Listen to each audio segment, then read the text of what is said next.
Sir మనకు education పరంగా చాలామంది స్టూడెంట్స్ ఇప్పుడు ఇంటర్మీడియట్ అయిపోయిన తర్వాత డిగ్రీలు చదివినప్పుడు కానివ్వండి, లేకుంటే బీటెక్లు చదివినప్పుడు కానివ్వండి, లేకుంటే అవి అయిపోయిన తర్వాత కానివ్వండి, సో ఏదైనా ప్రిపరేషన్ టైంలో కానివ్వండి, పార్ట్ టైం జాబ్స్ కోసం ఆన్లైన్లో వెతుకుతూ ఉంటారు సార్ చాలామంది.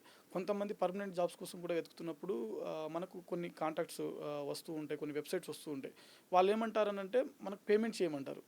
అంటే అసలు మనం జాబ్ కోసం సెర్చ్ చేస్తున్నప్పుడు వాళ్ళ దగ్గర జాబ్లో జాయిన్ అవుతున్నప్పుడు అది మనం ఎందుకు పేమెంట్ ప్రతి చేయాలి ఫస్ట్? ప్రతి సార్ ప్రతి స్టూడెంటు దాన్ని అర్థం చేసుకోవాలి సార్. ఇప్పుడు ఓకే. మనకు వాళ్ళు డబ్బులు మనకు జీతం ఇచ్చి, మనకు సాలరీ ఇచ్చి చేసేటువంటి వ్యవస్థ ఉన్నప్పుడు, ఓకే. మనం వాళ్ళకి పేమెంట్ ఇస్తున్నాం. అంటే మనకి రిటర్న్ మనం డబ్బులు కడుతున్నాము. డబ్బులు కట్టి మనం జాబ్‌ని ఎక్స్‌పెక్ట్ చేస్తున్నామంటే, మన యొక్క లెవెల్స్, మన క్వాలిటీ లేకపోతే మన దగ్గర ఉన్నటువంటి స్ట్రెంత్ చాలా తక్కువ ఉన్నదన్నట్టు ఫీల్ కావాలి సార్ ఇప్పుడు. ఓకే.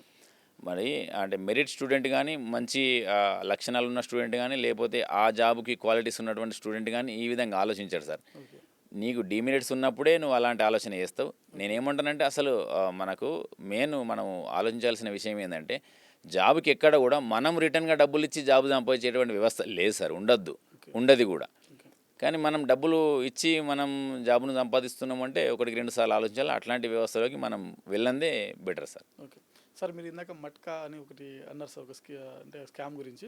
సార్ మనకు ఈ మధ్య అప్పుడప్పుడు చూస్తూ ఉంటాం సార్, మీరైతే చాలా చూస్తూ ఉంటారు, మేము పేపర్లో చూస్తుంటాం కాబట్టి, ఈ చైన్ సిస్టమ్ మనీ ఇన్వెస్ట్మెంట్ ఒకటి ఉంటుంది సార్.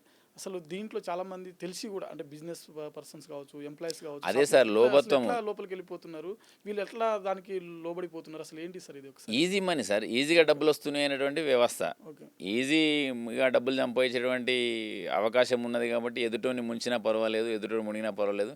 నాకు డబ్బులు రావాలి. నాకొస్తున్నాయా లేదా అనేటువంటి ఆలోచన ధోరణిలో ఉన్నారు కాబట్టి సార్, ఓకే. ఖచ్చితంగా మోసపోతాం సార్. మోసపోతారు. ఓకే. అట్లాంటి దానిలోకి మనం ఎంటర్ అయితే.